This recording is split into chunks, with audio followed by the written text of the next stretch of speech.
No one could have imagined that a man who once appeared in hundreds of television episodes, watched by millions of viewers around the world, would one day be forced to lower his head and live in fear behind the cold stone walls of a federal prison. Yet the reality is far harsher than anything the media has ever reported.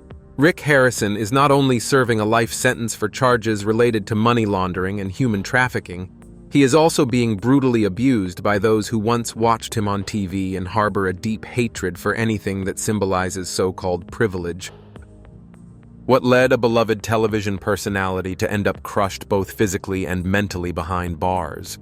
What turned Rick Harrison into easy prey in a prison system already infamous for its cruelty even toward average inmates? And the biggest question still lingers: is fame truly a shield of protection? Or is it actually the spark that ignited the series of violent torments Harrison now endures day after day behind bars? 1. The dark side behind the spotlight.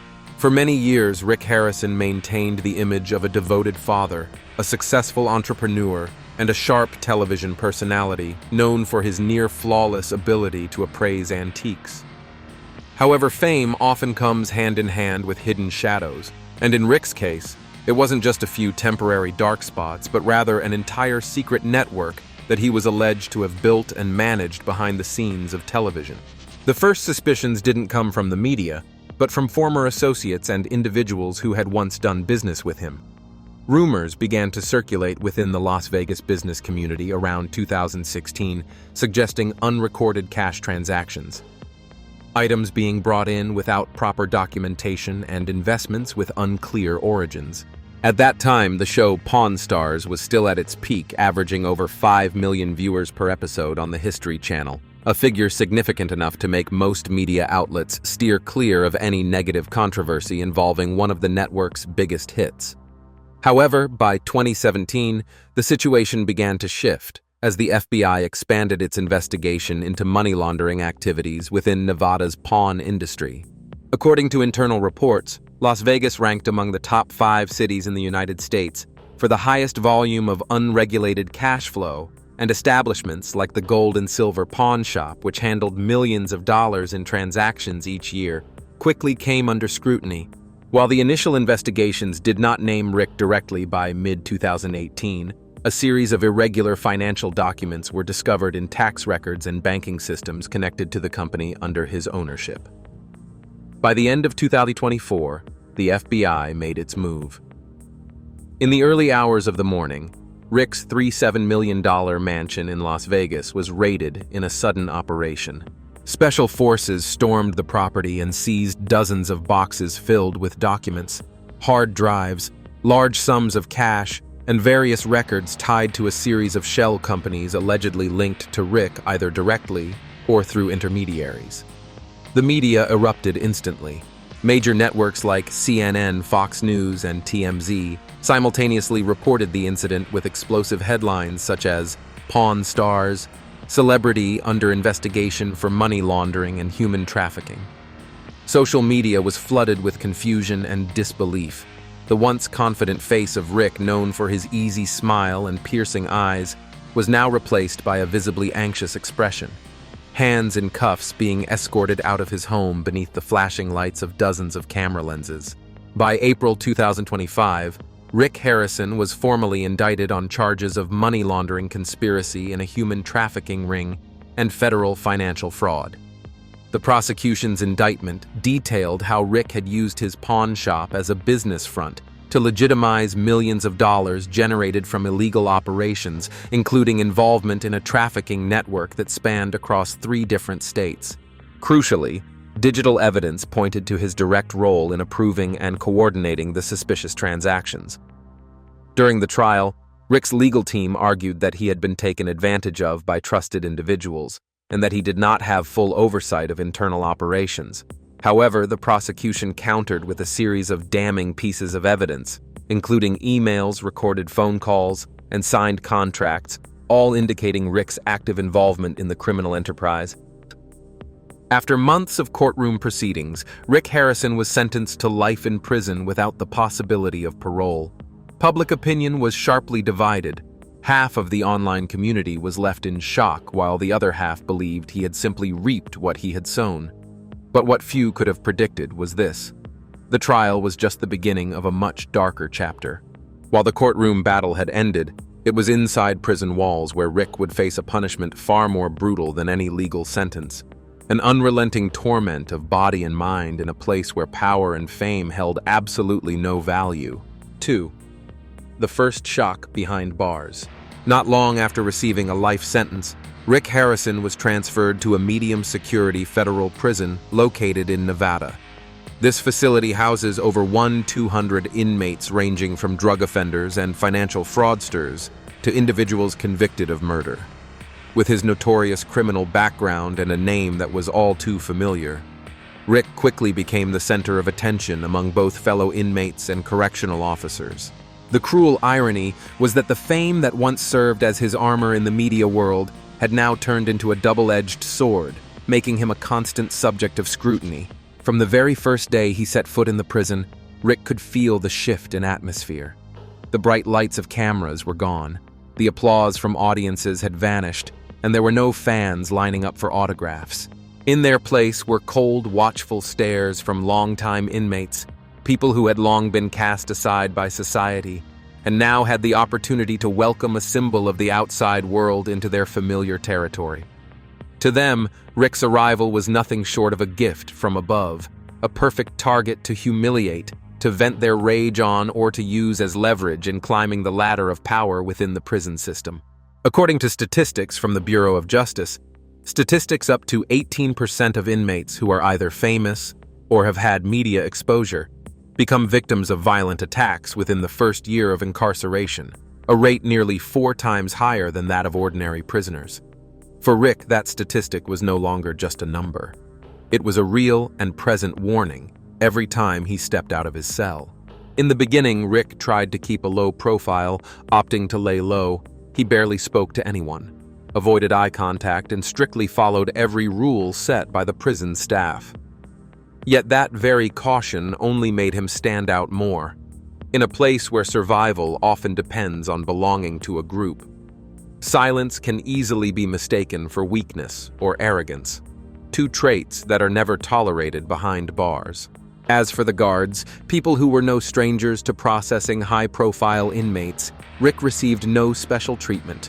On the contrary, a few even displayed open hostility toward him, seeing him as someone who used to play it up on television but was now just another greenhorn inmate who had never truly faced the harsh reality of prison life. According to reports during one roll call, a correctional officer coldly stated, "Don't think being on TV gets you any special privileges here.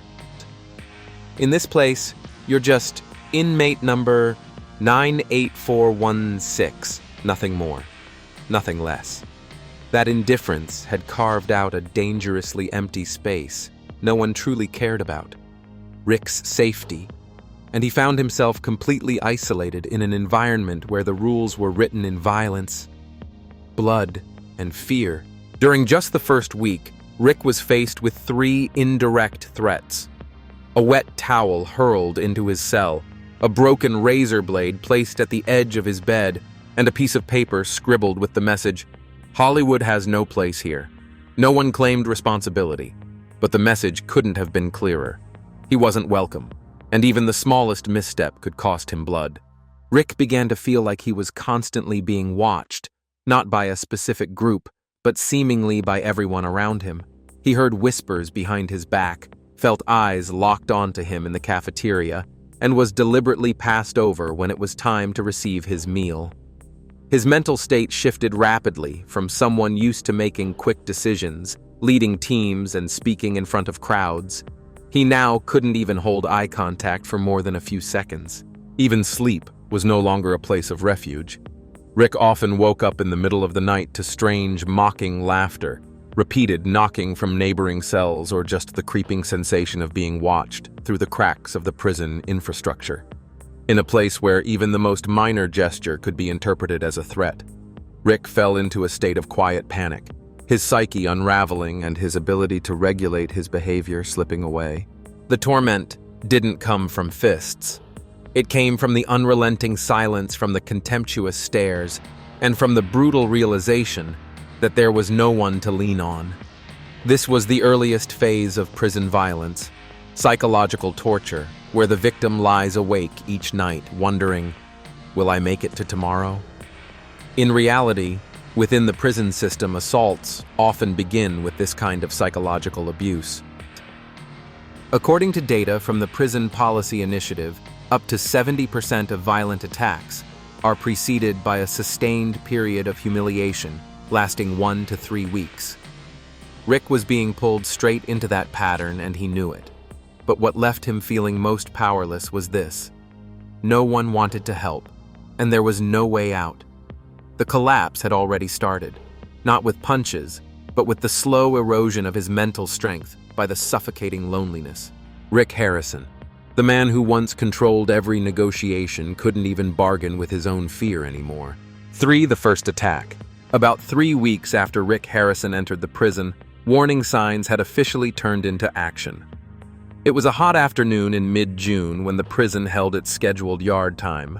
45 minutes for inmates to get fresh air exercise or socialize under the loose supervision of a few guards. The yard was spacious, but everyone could easily see one another. It wasn't just a place for physical activity. It was also an underground arena where power and order among the inmates were restructured with blood and fear. Rick walked out to the yard as usual. He chose a quiet corner where an old stone bench sat near the chain-link fence. He tried to keep his distance from the groups of inmates gathered to play basketball, lift weights, or simply stand around smoking. But this time, things were different. A group of 4 all-seasoned inmates from Block C started to approach. Leading them was a tall, heavily tattooed man named Vince, a figure in prison known as the Enforcer. "Hey, TV King!" Vince spoke not too loudly, but just enough for everyone nearby to stop what they were doing and turn to look at them. "I heard you sold some junk on TV and became a millionaire, so why the hell are you huddling up like a mouse now?"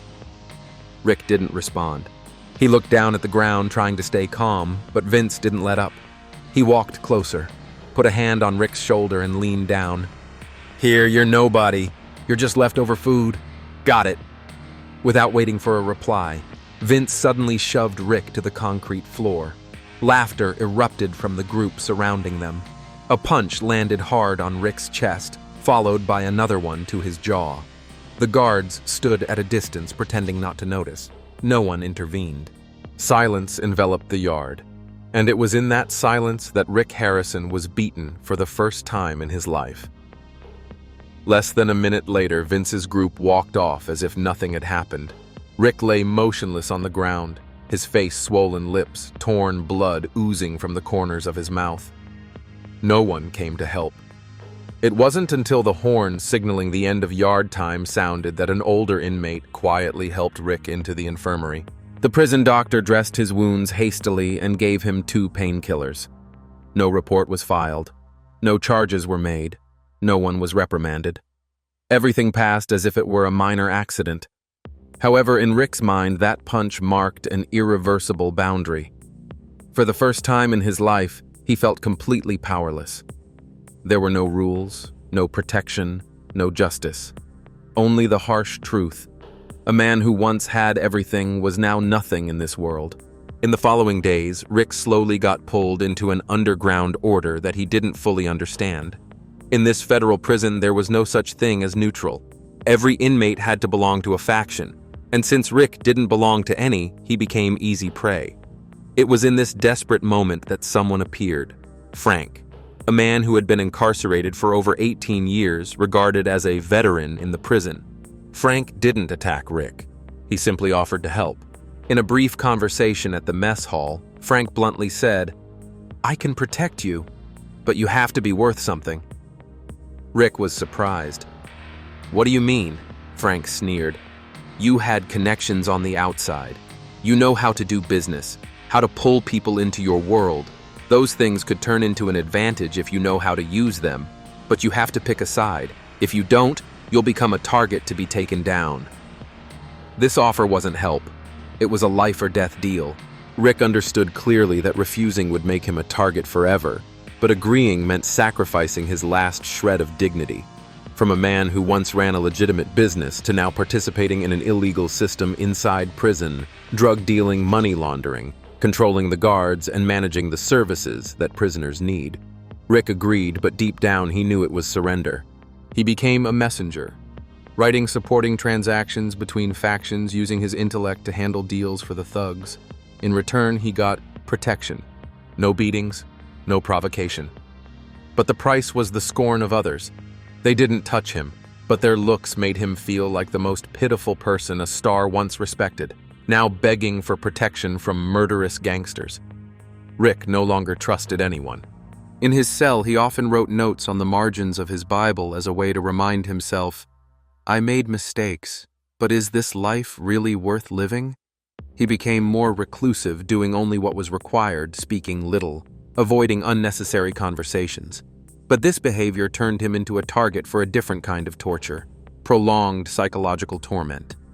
Without laying a hand on him, others began to silently mock Rick.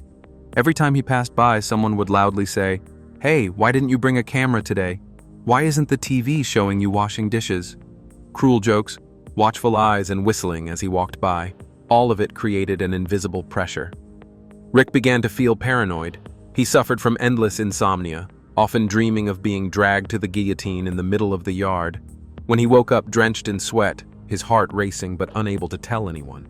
The prison had a psychological unit to support inmates suffering from depression, but Rick didn't sign up.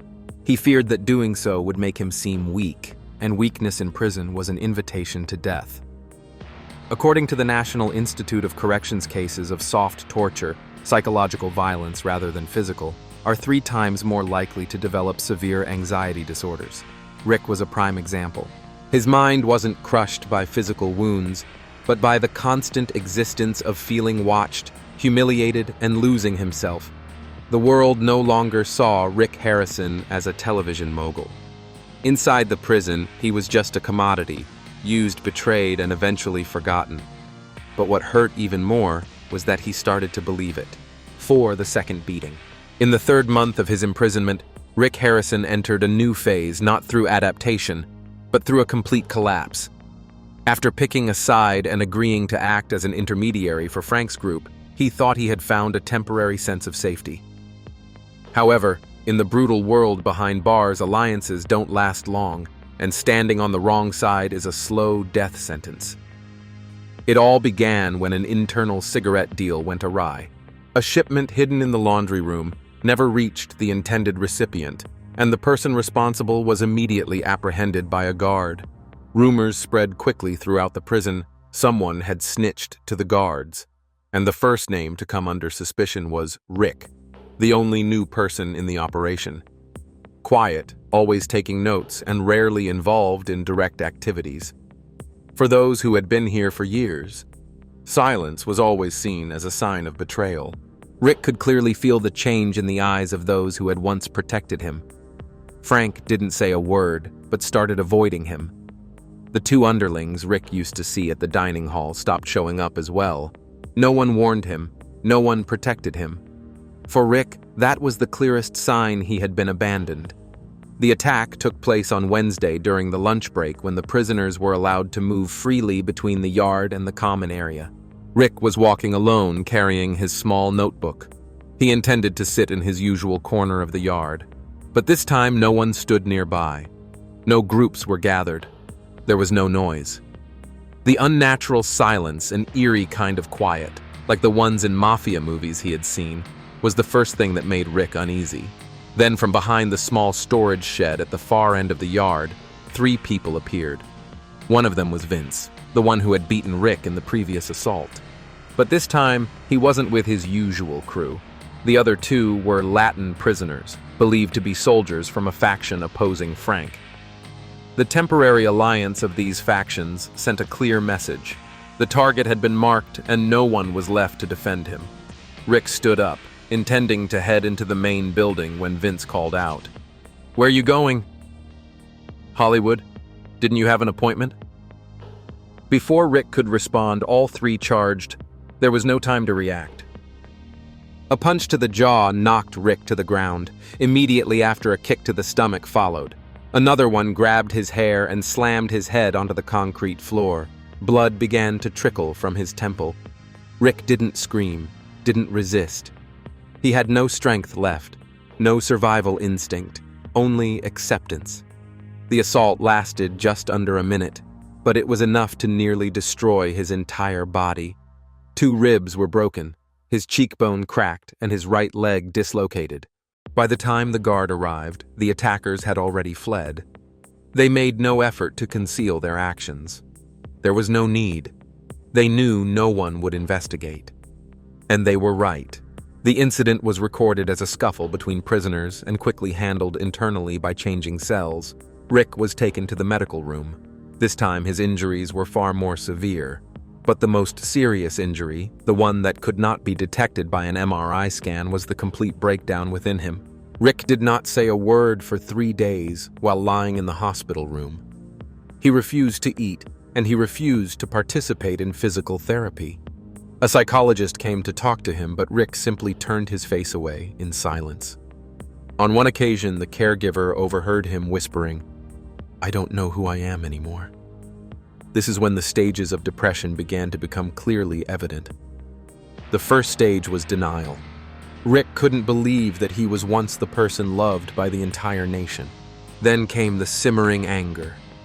Not at the people who had hurt him, but at himself for letting everything spiral out of control. Next was the feeling of disappointment and despair.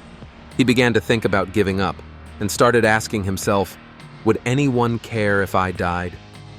At the same time, a series of psychological obsessions began to emerge. Rick frequently dreamt about the antique items he had once appraised, but this time they were all destroyed. The clock glass shattered. The statue was decapitated. The things that had once brought him joy now became symbols of a life that had been shattered. The most painful of all for him was the haunting sense of betrayal, from Frank, from his team of lawyers, and from the people he had once helped. He wasn't angry at them. He was angry at himself for having trusted them. Isolation gradually became a reflex. Rick stopped talking to anyone, only leaving his room when absolutely necessary. He sat for hours by the window, staring out at the courtyard, where he had once been beaten, as if punishing himself. According to a report from the American Psychological Association, as many as 42% of prisoners go through an identity crisis in the first 6 months when subjected to psychological isolation and physical abuse. Rick was the ideal example of this syndrome. A person who had once controlled his public image, now living in helplessness and shame, completely unable to define who he was. The torture did not stop at his body. It penetrated deep into his nervous system. Rick began showing signs of disorientation. Once he was asked to fill out a routine health check form, but he wrote the wrong name. Another time he was called for a follow-up appointment but went to the wrong block of cells because he couldn't remember the way. These occurrences, according to the prison doctor, were signs of post-traumatic stress disorder, PTSD, which often happens after severe abuse and prolonged fear. When asked if he wanted to transfer to another prison, Rick declined. His reason was simple. It's the same everywhere. Same. But for the experts, this statement was the clearest sign of a complete loss of faith in all systems, both internal and external. Rick Harrison, the man who once negotiated the value of a 500-year-old Japanese sword on television with a confident smile, now could not negotiate with his own emotions. He no longer had the ability to control the situation, no longer had the will to fight, and, sadly, no longer recognized himself. 5. Why did Rick Harrison truly collapse? The downfall of Rick Harrison is not merely a series of legal mishaps, nor is it simply the result of 2 incidents of assault in prison. It is the inevitable consequence of a long chain of mistakes. Mistakes in his lifestyle mindset and the way he perceived himself and his place in society. To understand why someone who once stood at the peak of fame could fall to the depths of existence, we need to break down 3 key factors: the weight of fame, limitless ambition, and the illusion of immunity. From consequences, a common affliction among celebrities. Rick Harrison was not just a well-known businessman. For over a decade, he was a familiar face on American television, representing the self-made ideal, the quintessential image of an American who builds wealth through hard work and intelligence. Pawn Stars was once one of the most watched reality shows on the History Channel, attracting millions of viewers from over 150 countries. Rick was not only the face of gold and silver pawn shop, but also a symbol of the belief that success comes to those who are smart and diligent enough to earn it.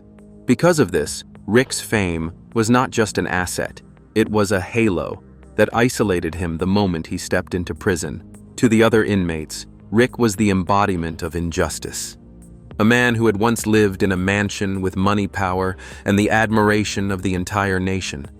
This made him an ideal target for others to assert power, take revenge on life, and re-establish order within the prison. Fame is a double-edged sword. In the free world, it brings advertising deals, business opportunities, and respect. But in prison, it turns you into a gift for others to score points. Rick didn't realize this. He entered the prison system intending to keep a low profile, but his fame made it impossible for him to do so. And like a chain reaction, every punch and every contemptuous glance was a way for the system to punish a famous person who dared to enter the domain of those cast aside by society. There is no denying that Rick Harrison is a sharp businessman. However, in his pursuit of building his empire, it was his ambition to transcend ethical boundaries that pushed him beyond legal limits. According to investigative records, Rick either owned or directly controlled more than 9 companies, apart from gold and silver pawn shop with numerous streams of money flowing through anonymous offshore accounts. Using the pawn shop as a front for money laundering activities, and even being involved in human trafficking, according to the indictment, cannot simply be seen as a mistake due to misplaced trust, as he once defended himself. This is the result of a mindset very common among superstars. I'm smart enough to outsmart the system. I'm the exception. Ambition in itself is not a bad thing. However, when it is no longer restrained by ethics or the law, that ambition transforms into self-granted power, a false illusion that one has surpassed all obstacles and can create their own rules. Rick is not the only case. From CEOs like Elizabeth Holmes, Theranos, to television stars like Lori Loughlin involved in the college admissions bribery scandal, the pattern is the same. Highly successful people often believe they are exceptions and do not need to follow the usual rules. Rick believed that he could run an entire underground world without being detected, but the underground world has no place for safety. A small mistake could lead to a raid, and his entire empire would collapse like a chain of dominoes. Rick didn't just think he could escape the law's punishment. He also believed he could survive in prison due to his fame. This is one of the most dangerous illusions for celebrities when they find themselves in legal trouble. They believe that even if convicted, they will still be treated differently, protected, prioritized, specially treated. However, the reality is in prison there is no distinction between the famous and the anonymous, especially in the federal system where there are hundreds of people serving life sentences. To them, Rick is not the beloved figure he once was. He is simply easy prey, a name to bring down, a symbol to drag through the mud to solidify their own position. What Rick endured, being beaten, isolated, turned into a living ghost, is the outcome of someone who never learned how to live from the bottom up. This illusion not only led Rick to make significant mistakes, but also caused him to be slow to adapt to the brutal rules of prison life. Instead of quickly recognizing and preparing for his new reality, he entered with the mindset of keeping himself safe, as he did when he was a television personality. But in prison, neutrality doesn't exist. Anyone who doesn't pick a side will be hunted. Rick failed to build any loyalty when necessary. Frank's faction easily discarded him, because in their eyes, Rick's only value was his fame, and fame cannot save one's life in a world shaped by violence and struggle. 6. Living like a ghost. The unraveling of a man. After being attacked twice and living under constant alert for months, Rick Harrison was no longer himself. Those who had seen him on TV, with his sturdy appearance, strong voice, and inherent confidence, would not recognize the man quietly walking down the hallway of cell block number 4 gaunt, with deep-set eyes and slumped shoulders. Rick no longer paid attention to his surroundings. He was no longer a living person. He was now just a shadow that could breathe. Rick lived like a machine, waking up, eating, going for health checks, and then returning to his cell. He didn't communicate, didn't write, didn't read, and didn't respond to anything.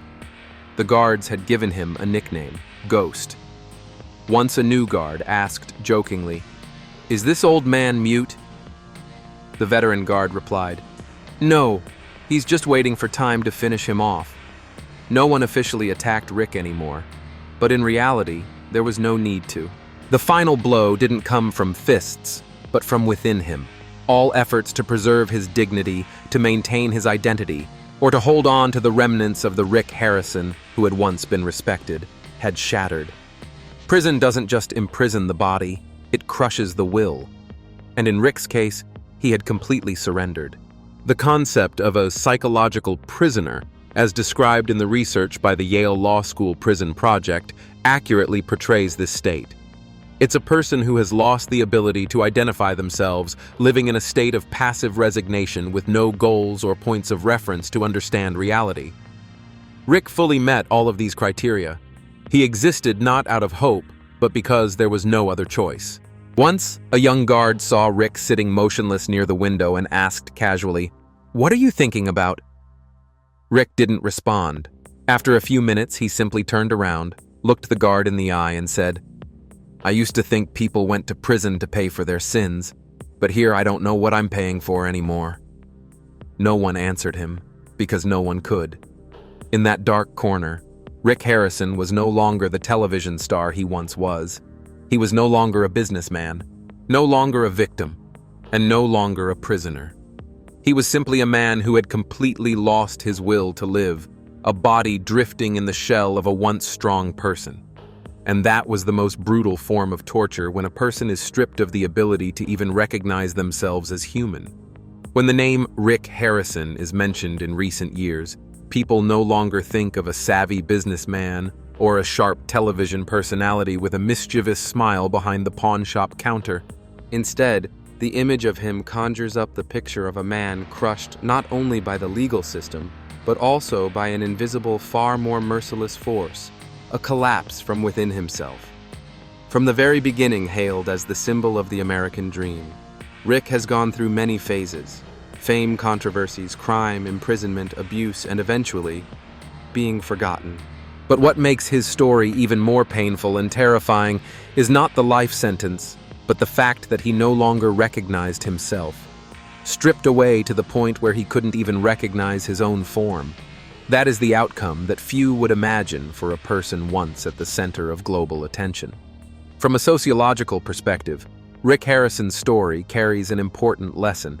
Fame cannot protect you from the consequences, and it certainly cannot protect you from yourself.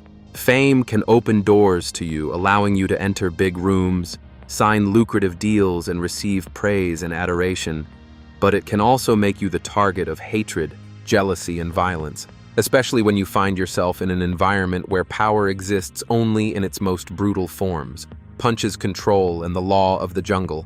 Rick Harrison once believed that he could negotiate with everything, from the price of an antique to his own life and freedom. But in prison, there are no negotiations. There is no television. There are no applauding audiences. There is only the raw truth. Fame is a sharp knife. If not wielded carefully, it will cut the person holding it. His story, more than just a personal tragedy, serves as a warning for those blindly chasing fame, money, and power without realizing the price they must pay. Because once you've crossed the line, the price isn't what you lose on the outside. It's the fact that you yourself will no longer be whole to return to who you once were. If you find this truth worth reflecting on, don't forget to like, share, and subscribe to the channel so you don't miss out on even more real stories that are more thrilling than fiction.